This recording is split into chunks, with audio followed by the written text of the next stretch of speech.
Thank you, Mindy, and thank you for having me here today. Of course. So how is everybody doing? Is everybody good? Well, Good. tired?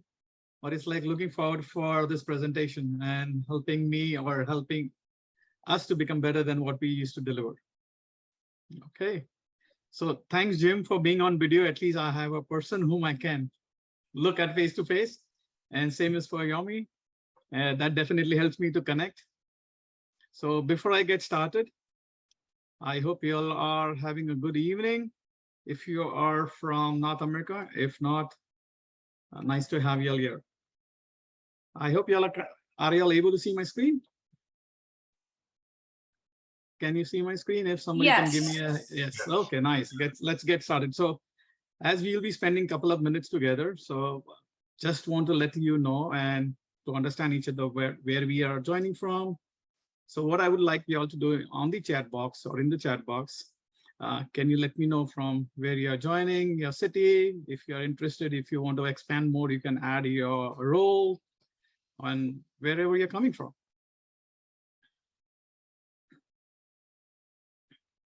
So like I'm from Toronto, Canada.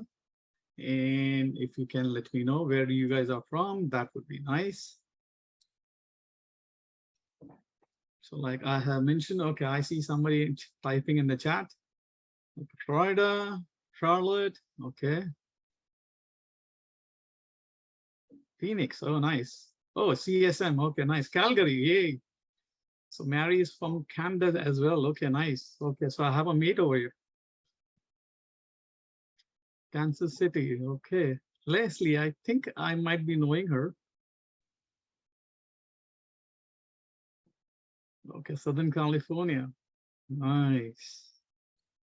So let me tell you a little bit about myself. Of course, Mindy did mention, so let me elaborate slightly more on top of it, and we can take it forward from there.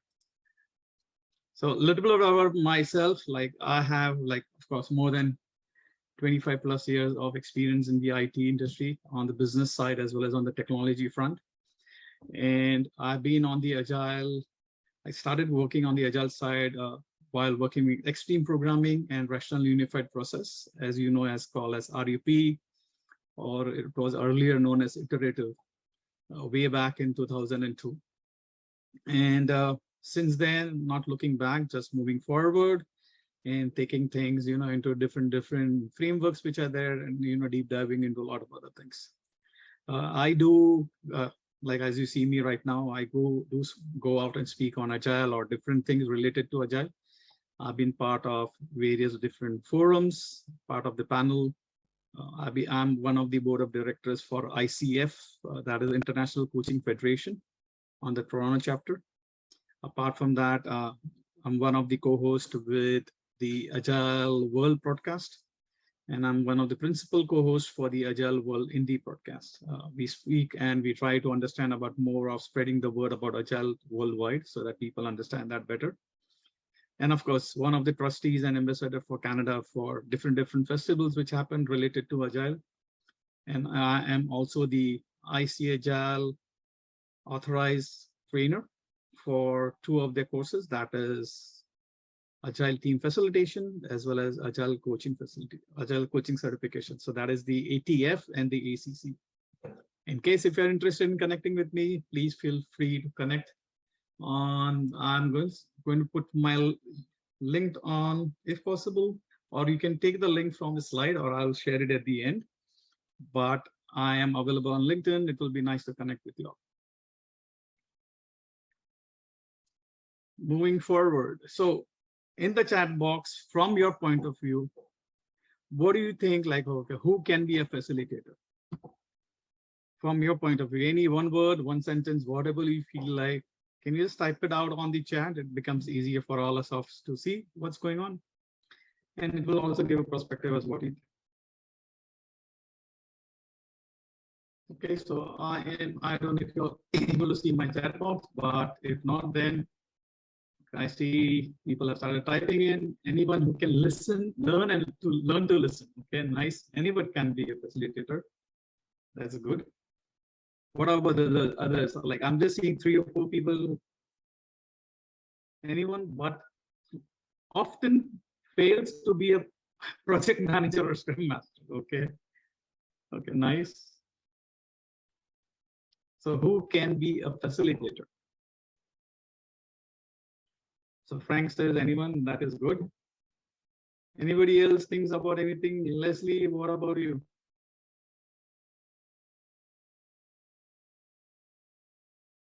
Okay, so absolutely right. Anybody can be a facilitator. Doesn't matter who you are or what role you are playing. It could be anybody in the leadership capability or capacity, or maybe if you are a team lead and you need to connect with your team, right? It could be anyone, in short, could be a facilitator. Whether you're part of the team or an external person, just helping out, facilitate that event, that session, that meeting, and so on and so forth. It could be anyone. And what do you think? Who is a facilitator? What do you think? Who is a facilitator? We know anybody can be a facilitator. So I'm just trying to take on names. I'm not picking on anybody, but it's like, let's say Frank or Leslie, you mentioned, okay, anybody can be a facilitator, but then from your point of view, who is a facilitator? Please type in whatever you think in the chat box. That would be nice.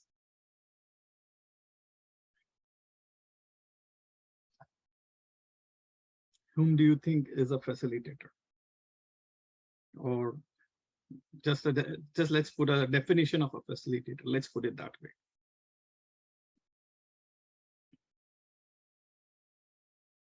Anyone? Okay, I see a couple of things coming in. So Jim mentions Scrum Master, Agile Coach, all of us, just the that you mentioned, okay. Someone that shepherds the conversation and agenda. Okay, that's nice. Nice one, Dan. Maybe the team lead, okay. Agile Coach keeps the meeting on task, encourages participants. Yes, absolutely. Someone who can help or group of events accomplish the shared outcome of the members or stakeholders. Okay, that's nice as well. So what I have is, so a facilitator, or who is a facilitator, is a person who helps the group of people to work together better, right? So if I'm a facilitator, I get the people together so that they can work better. Second is, I need to understand their objectives, right? Why are we meeting? What is the purpose of our meeting, right? And I want to work in such a way that I plan how these objectives or the purpose can be achieved during that meeting or during that discussion or that event or that session is happening. That is what a facilitator does. He might be involved, not be involved. We will not go into that detail, but a facilitator is a person who wants to bring people together, try to see that, okay, this is the purpose of the meeting or the objectives. How do we achieve it as a team? And how do we move forward from there? So let's jump into those 12 best practices. Are we ready to go? If I can see some thumbs up, it would be nice. It would be slightly interactive. Okay, so let's get going. Okay, thank you. Okay, so the first thing, I know most of us are already doing it, but just to reiterate, send a calendar invite with an advance notification of 15 minutes. We have it in our Outlook, that 15 minutes thing. Just tick mark that so that everybody gets a reminder before that meeting starts. Or else what would happen is, if the meeting is at 6 o'clock and we just get a reminder only at 6 o'clock. It's not a reminder. It's like, okay, you have a meeting at 6, right? And we have to rush around, whether to connect virtually in the current world, or in case if you're in person, then you're now moving into a different offices or different conference rooms. So if you have that 15 minutes head start or a heads up, that definitely helps. And again, prior to the meeting is, so while you're setting up this meeting, you want to structure the meeting in a right way. So what tools you are going to use? Are you going to be using a Miro board or Mural or any whiteboarding tools which you might be required to do so? Or else the main thing is, do I clearly or properly mention the agenda? Like, okay, what is the purpose of this meeting? Why are we meeting? Is the flow clear? Okay, what are we trying to achieve in meeting with for 1 hour, right? Otherwise, when you send this agenda, it might come back saying that, okay, can you tell me what is the purpose of this meeting? Why you are meeting and what are you expecting from me? This kind of emails we do get back, right? If we just create a meeting invite and just send it across. So it might be like, okay, can you tell me what the reason we are meeting? So that if I have to prepare a blah, blah, blah, then, the person is ready to go with. So the first thing, again, uh, calendar invite with 15 minutes and heads up, put a proper agenda or the purpose and how you want to structure it, and mention what we want to achieve very clearly. Once we have that, that means, okay, we have our purpose, things in place. Next is we want to try out whether our tools which we are going to use for our meeting is working or not. It could be a session, it could be anything. So in case if I have to share a Miro board, have I shared it with the people who are going to attend? So if I'm not shared it, that means when we start the meeting, it's like people are not going to see it. And I would be spending maybe 5 to 10 minutes just to give them access or anything like that. So if I can do that in advance, that would help me out a lot. The other thing is, while running, like for example, Zoom link over here, right? If my Zoom link is working properly, am I able to connect? Is my presentation working fine? Am I able to run it through? And just try to see all the tools that are required. Because I don't know if you have seen it in the past, sometimes tools don't work. They behave in a different way than expected. Maybe configuration settings or something has gone wrong or something has broken down. So you always want to test your tools before you get started, or before you start the meeting or anything else of those sort of things, like maybe a session, maybe an event, that is right. So please test your tools, the technology, before you start with your meeting. The point number 3, or the third best practice, is take notes or assign someone. So depending on the size of the meeting, right? If a meeting is just for 5 people, maybe you can continue taking notes. But if it's a larger size, then you want it to be assigned to someone. The reason why you want to do that is so that you can see how the meeting is moving forward.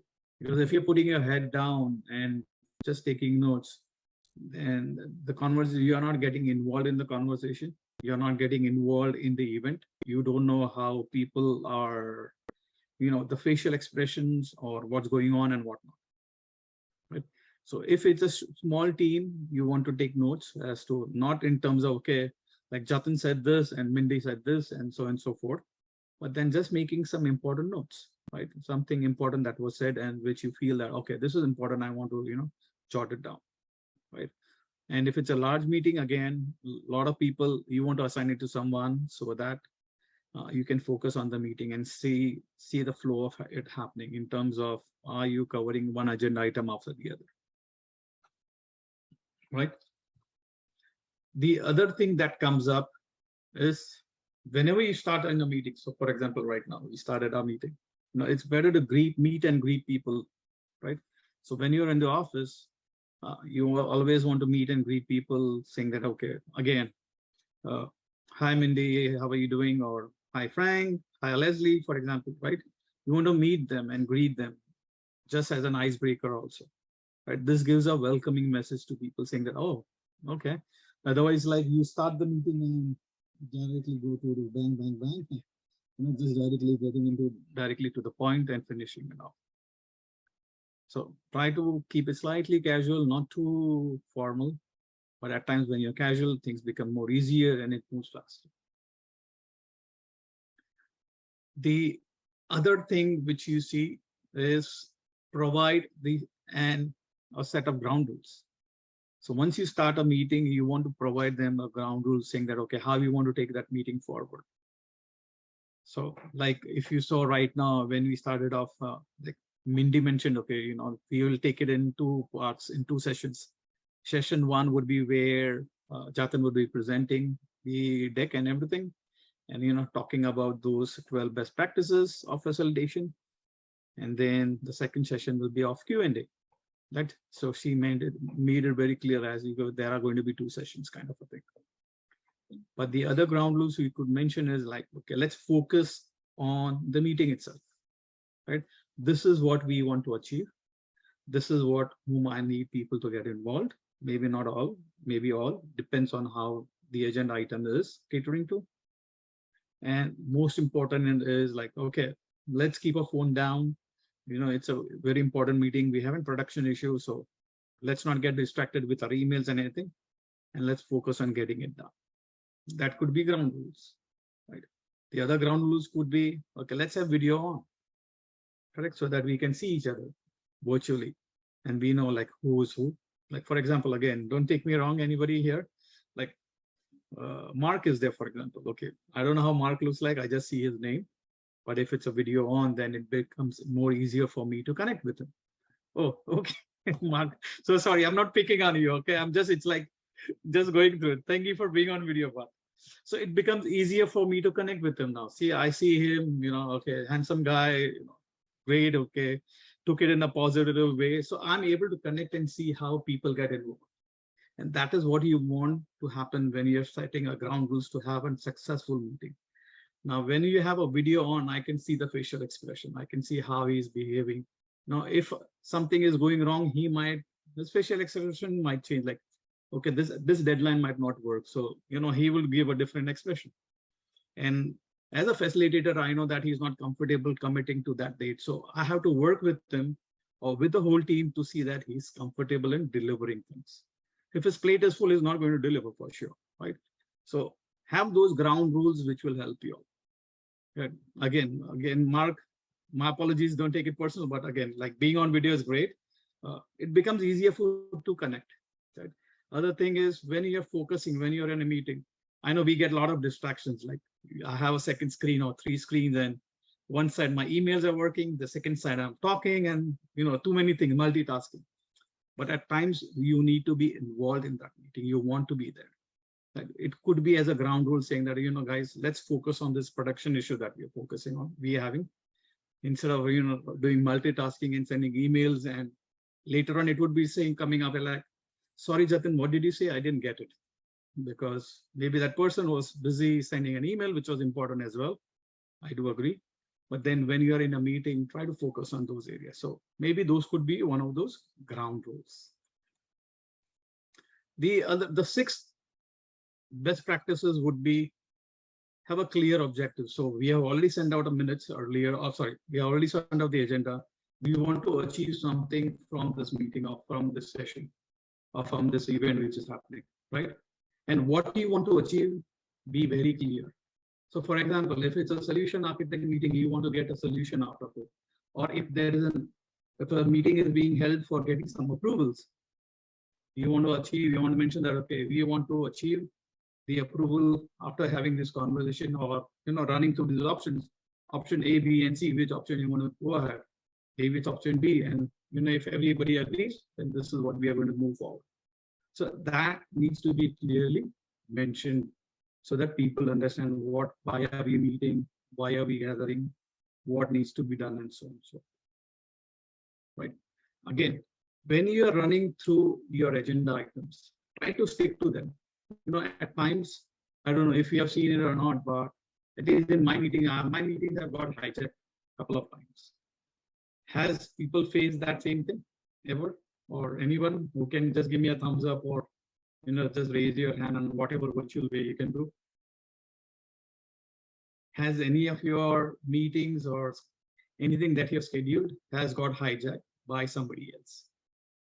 It has with me for sure. Yeah, thank you, Mark. Yeah, Leslie, yes. What about others? Has any of your meetings gone hijacked? Yes.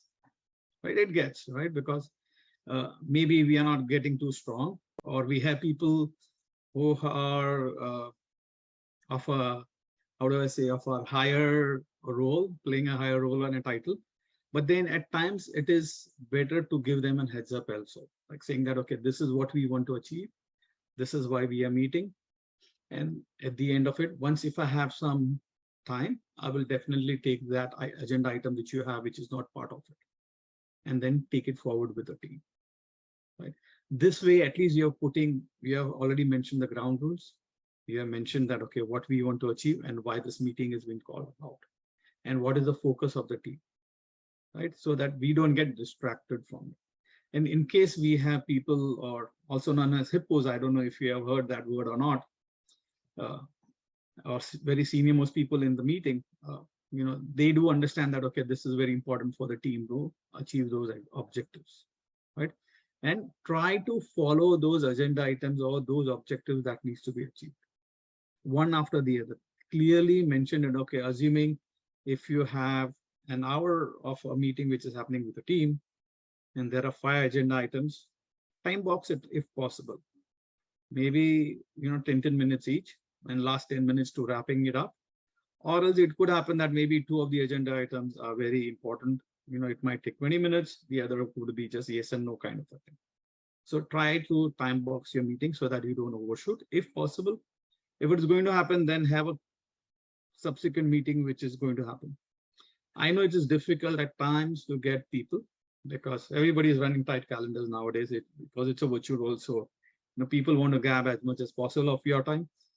But if it doesn't get completed within that particular meeting, you want to have a subsequent meeting to cater to that. The point number 7, which I have, is, again, as I mentioned, have a video on policy, as this helps to understand the non-verbal communication, as I said earlier. So if you are on video on, you are connecting, I hope everybody's connecting on video and during office hours, you are able to see the person, you are able to communicate, you are able to connect, right? If this is a policy, it becomes easier to understand the person. You can add a picture to the name, right? Otherwise, it's just a photograph or it's just a name, and it's difficult to connect at times. So if you have a video on policy, it makes it easier for people to connect, for the team to connect with each other, or even any conversation that might happen. Right?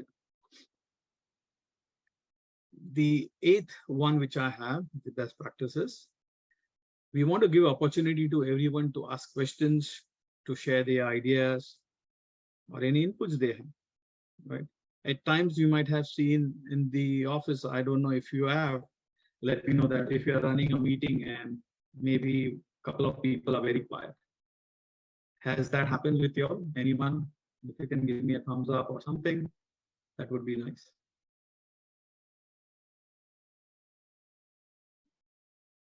Okay, right, exactly. So when you are in a meeting, you have some people who are very quiet, or some people who are, outspoken, or some people who they speak a lot at times. There's nothing wrong in that. Right?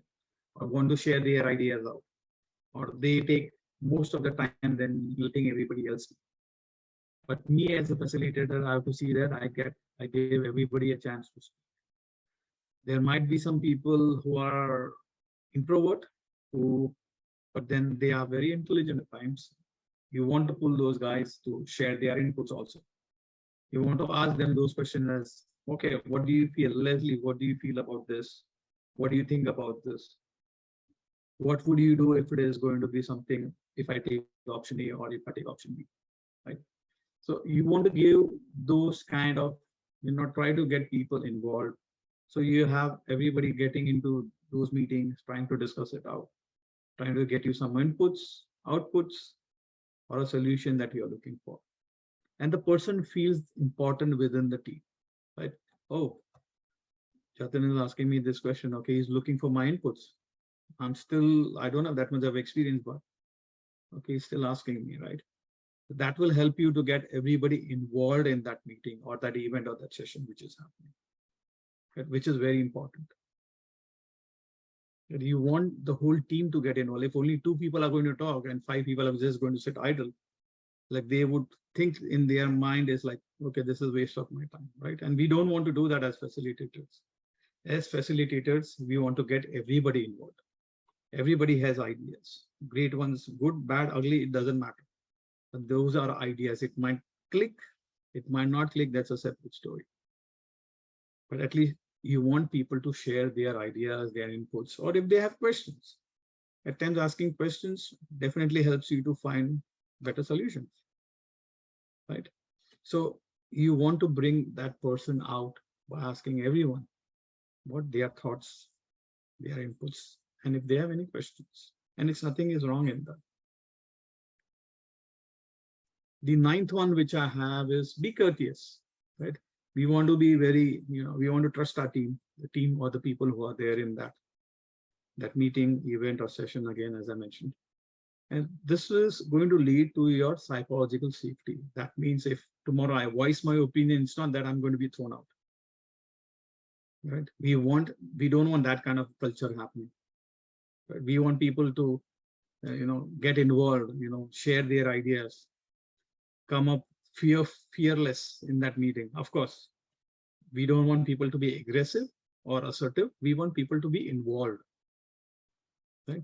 Because at times when there are senior people or when there are people talking, if I have that fear that if I say something, it will go against me, I might feel embarrassed, or maybe people will start thinking that, this guy doesn't have any ideas or he can't think, and so on and so forth. Anything negative or any negative emotion people could think of. But if there is a psychological safety and non-judgmental, especially, people will be fearless of throwing their ideas or their inputs. And that might be very, very helpful. And that is the culture we want to get people coming up to, where there's psychological safety. They are not afraid of sharing their thoughts. They are not afraid of asking questions, but getting them involved, which becomes very, very much easier and better for us. The program goes forward and we move, and this helps us to move forward. I see a hand raise. Is it a question if I can take it later, or? I see a hand raise from, okay, thank you. So I think, okay, great. So we want to build that culture of psychological safety, that people are not afraid or worried about, oh, if I ask questions, next day HR is going to come and meet up with me, and what happens after that, right? I don't want to go into that. The 10th one is whether you're meeting virtually or in person, you want to keep your meeting or that event or that session to the point. If you're going to drag it, or if it's going to be too long, people will start feeling bored. Right? You want to keep it very crisp and sharp. Talk to the point. Keep, if possible, as I mentioned earlier, time box it. If not, take one agenda at a time. Start catering to it and start flowing it in. And again, keep in mind, when you are keeping it flowing, keeping it sharp, there are times when people tend to go divert, or that get distracted towards something else. So we as facilitators need to bring them back on, saying that, okay, I'm so sorry, I know that is slightly off the topic. Let's first finish what we have on our items that we need to complete in this meeting. And once we have time, I will take your request and take it forward, and we can discuss it over here. There's nothing wrong in politely saying no. Right? I know at times you might think like, okay, in my meeting it's not possible. It always gets into something going, but slowly, you have to put that thing or that thought across to people, saying that, okay, in case if I'm in Jatin's meeting, he will see that it doesn't get diverted into something else. If it goes, he will pull it back. Be polite to the people, request them to, focus on what we need to achieve based on this meeting invite, and take things forward. Right? That is what we want to do. Otherwise, your meeting, which was supposed to be for an hour, it get pulled into an hour and a half or two. Depends. Unless until people say, what, we all have to go for different meetings, and everybody jumps into their own respective meetings. But if not, then you want to stick to and keep it very crisp. The 11th one which I have is agree and confirm the next step. So whenever you have your agenda items, everything, people have spoken about it, you want to confirm with that person that this is what he is going to do, what he has proposed, his delivery times or dates, whatever he says.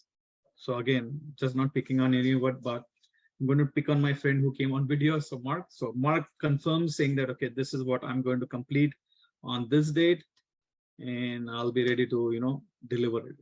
So before the meeting ends, I want to confirm and connect with Mike again in front of everybody, saying that Mike, this is the action item. Mark, this is the action item you mentioned.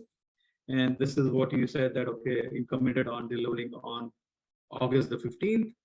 And this is the plan you have of taking things forward. And Mark would say, yes, I agree. You have a confirmation in front of everybody. Otherwise, at times, I have seen once the meeting is over, people go to their own respective work. And it's like, Mark, you had mentioned that you would do this. And can you complete it? And Mark can say, oh, did I say that? Oh, maybe I thought something else. Or I don't know, maybe I don't have bandwidth right now to do it. I have too much on my plate, or I did not understand what was the ask. Right? Has this happened with you all or anybody? Any thumbs up hands or any virtual gesture would be fine, or any emo you can put in. What do you think? Has that happened? Okay, Mark, Mark, I'm not pointing at you, but has that happened with you all? Anyone besides Mark? Okay, Jim says yes. Mark says yes as well, right? So during that meeting or that session or that event, wherever action items are being taken, thanks, Frank, wherever that action items are being taken, you want to confirm before people leave, right? So always keep that last 10 minutes or that 5 minutes, whatever, depends how long the number of task items you have. You want to keep it so that you can reconfirm. You can confirm with the people so that, yes, they agree and you can take it forward, right? Otherwise, believe me, at times people will say, I did not understand, but I don't know, maybe, and there are a lot of other excuses which will come up. Or I have seen place where people say, yeah, I'll get it done. And the next day we see out of office thing that saying that, okay, he's on vacation and he had committed to deliver, right? So we don't want to be in that situation, which will hamper the whole team, right? And again, the other thing is, once you have those action items mentioned, if there is any migration plan, or okay, there might be some steps also saying that, okay, for completing this task, I would like to do A, B, C, D. Mention those also, right? So just completing one task could have multiple steps or multiple things to do. Please capture those things, right? So that it becomes easier and so that you can keep a track of it. The last one which I have, and which is very important, is once your meeting is complete, of course, everybody sends out the minutes, I assume. Okay. Mostly people will just send out at times only the action items, but the best thing is take your agenda items, put the action item, who's responsible, when it would be delivered, and send it across. I'm hoping that you must have confirmed it before closing the meeting, right? Once the meeting once the minutes of the meeting is sent across, as a facilitator, there is nothing wrong in doing a follow-up. Right? So again, I'm picking on my friend over here. So if Mark had said something that he is going to deliver something, I can just follow up after 3 days and say, Mark, I hope you're on schedule. You mentioned on August 15th you're going to deliver, and today is August 11th. I just want to touch base. Is it okay? And are we on track? And Mark would say, oh, thank you, Jatin, for reminding me. Or yes, we are on track. I think so. We should be done by 15 for sure. Or else it could be, you know what? Okay, I think I've been having other priorities. Can we reschedule or can we redo something? So at least it gives me some leverage so that I can work with the team to, take a new, if I have to revamp everything or, take a different angle or look at different solutions. Otherwise, what would happen is if I don't follow up, come August 15th, and Mark would say, Jatin, I'm so sorry. I have been busy with other things, other priorities. I'm sorry, I can't deliver it. And that rippling effect could happen to the team or to your schedule, to your budget, and so on and so forth. Right? So it's always good to do a follow-up, and there's nothing wrong in asking. I know people at times take it offensively, but then during that meeting, you can mention that, okay, I'll do a follow-up with you. I hope it is fine. Right? And most important, I don't know if you'll have done that or not, but I do it very religiously. I want to praise people through an email or in a meeting of that person completing work on time. Right. So if again, Mark, I'm so sorry I'm picking on you today, okay? Nothing wrong. I'm not doing anything wrong, but just to connect with people and just to give a proper example. So if Mark has completed that task on time and delivered, I want to send out an email where everybody is there. Right? All of them are there. I want to just send out an email mentioning, thanks, Mark, for completing things on time. There's nothing wrong. And that would definitely help Mark to saying that, okay, oh, sorry, I can't read it, but I can't read it, but then something was there. But okay, okay, thank you very much. So Mark would be happy because he gets motivated by the email which goes across and praising him, right? That is very important for us to motivate our people. Whether you're a Scrum Master, product owner, project manager, either or anyone, right? We want to motivate our team or people so that they can do better. And in future, what would happen is, in case if you have something urgent to be done, Mark would not shy away from that. Like he would say, okay, fine, let me see if I can still fulfill that request. Right? If he can, he will jump into it and he will take it, even if it's coming at the end moment. And he will feel that, okay, if I complete this end moment request, I'm still going to get that credit for, because Jatin is going to send out an email to the whole team saying that Mark jumped in and completed everything. Right? Just again, a quick question to all, like, has anybody praised their team members? If not, you don't want to share it, that's fine. But if you all have done so, can anybody give me any emos saying that yes, you have publicly, I would say publicly, meaning in Teams, you have praised your team members through an email, in the meeting, physically, or whatever it may be. Right? Because that definitely helps them to motivate and to take things forward. So in short, these are the 12 best practices. I hope you all are using all of them. If not, if something has been missed out, start using them and become a better facilitator. And I am open for questions. If you have, I would appreciate if you can come on video to ask those questions. It would be very helpful. We do have a question before I open it up to anybody else. We do have somebody asking if the slides will be available. Yes, I will share it across, not a problem. Okay, great. Then I am going to let anybody, you can either unmute yourself or type your questions in the chat box. It is up to you.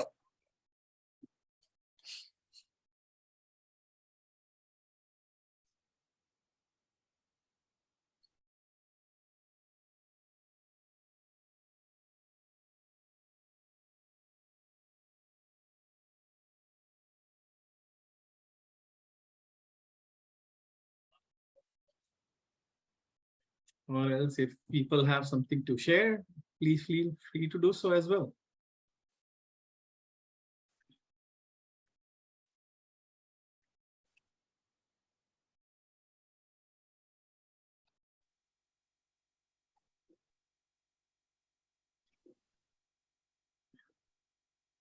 Can you hear me? Yes, Mark, go ahead. Okay, I'm just curious, when you invite a note taker, do you try to have that in advance and someone who isn't participating so that they're also not kept out of the engaged discussion? Is that a good practice? Yeah, it would be. Yeah, absolutely. It would be your call. How do you want to take it? Like at times you might have a junior resource or an intern working in your team. I don't know. Again, it depends on the org to org. But in case if he's there, then I would request that person to take notes so that I can focus on the team and take things forward. Again, you can have somebody from outside as well, as you mentioned, saying that, okay, can you just help me out? Assuming that person has a bandwidth to come in and assist you, then definitely let him focus on picking the notes, and you can focus on the team and getting things delivered. I have done both personally. So again, it's on the org to org basis or from your situation to the situation basis. Thank you. Okay. Oh, sorry, Mark. Can you clarify the difference between assertive and involved? Assertive would be like, I'm not going to move from what I've said. This is what's going to be. But when I get involved, that means I'm ready to compromise, I'm ready to negotiate, but I'm still putting my points forward.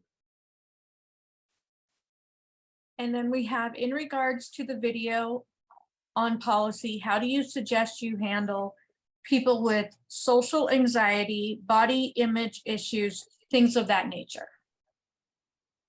What I have tried doing in the past was always whenever we start with any of the facilitation meetings or anything, first of all, I would do an icebreaker. Now, what happens is when I do an icebreaker, people start getting a bit coming outside their unwanted zone, I would call it as. The reason I say unwanted zone, it's like, okay, this is not my zone, but then, I want to get involved. And icebreaker always helps people to get involved with the team. And that is how I take things forward. So people do have, like, if coming on video is slightly, people have that anxiety, but an icebreaker is what helps. The second thing, as a facilitator, what you can do is try to have some games, or try to connect with people as a team in, maybe for coffee, virtual coffee. That's what I have been doing so far, where people connect on a virtual coffee. We don't talk about work. People get the pets on video, and you connect with maybe people have cats or dogs or whatever animal or reptiles, in case if you have, and that's how you start building that bond or relationship with your team, and that's what I've done so far, and it works. So that anxiety goes off, and you get involved. Okay, we have a question from our LinkedIn Live. Posting meeting minutes is a great idea, but wouldn't it be overkill if you do that for DSUs? What would be DSUs? Is there an elaboration on that? I'll give them a minute. And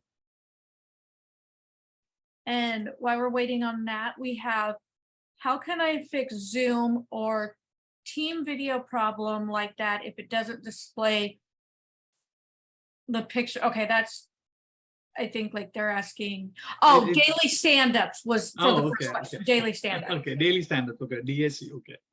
Okay, so can you reread the question for the daily stand-up one more time? Okay. Mindy? Posting minute meetings is a great idea, but wouldn't it be overkill if you do that for daily stand-ups?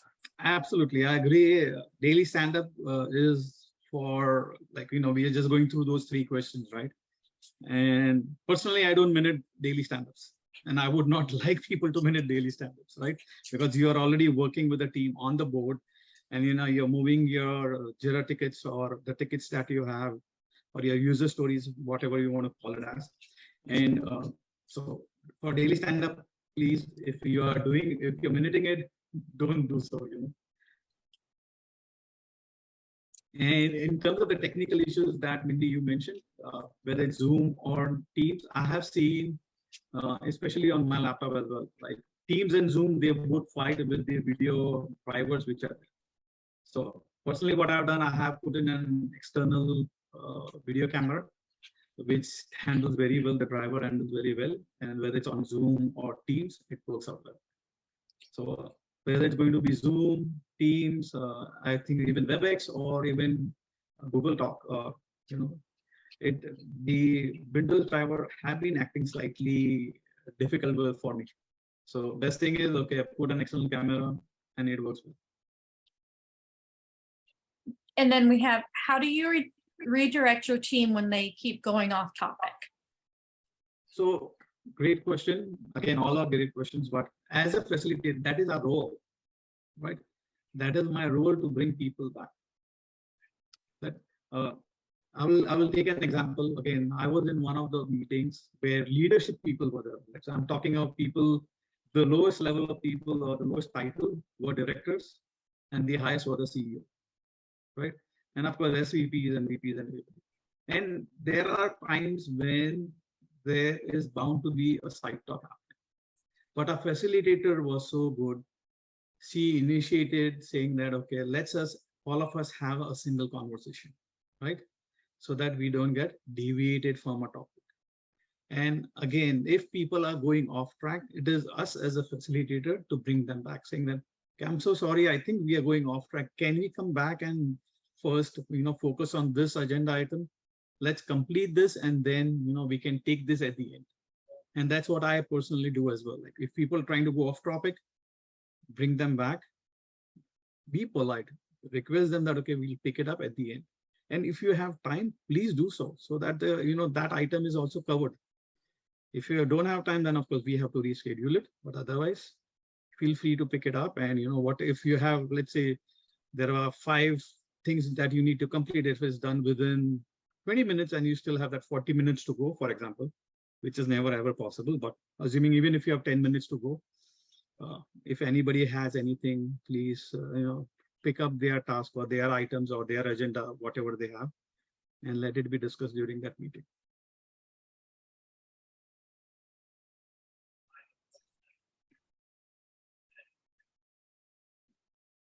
Anybody has any other questions?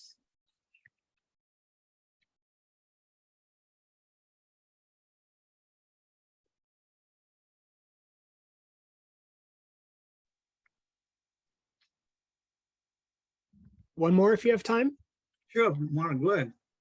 I understand the importance of preparing and having enough structure for the meeting, and I really appreciate the way that you described all of these steps. Do you have a kind of an opinion perspective on asking for volunteering? I know sometimes that can help engage groups when you say, hey, I could use help with this, or this task.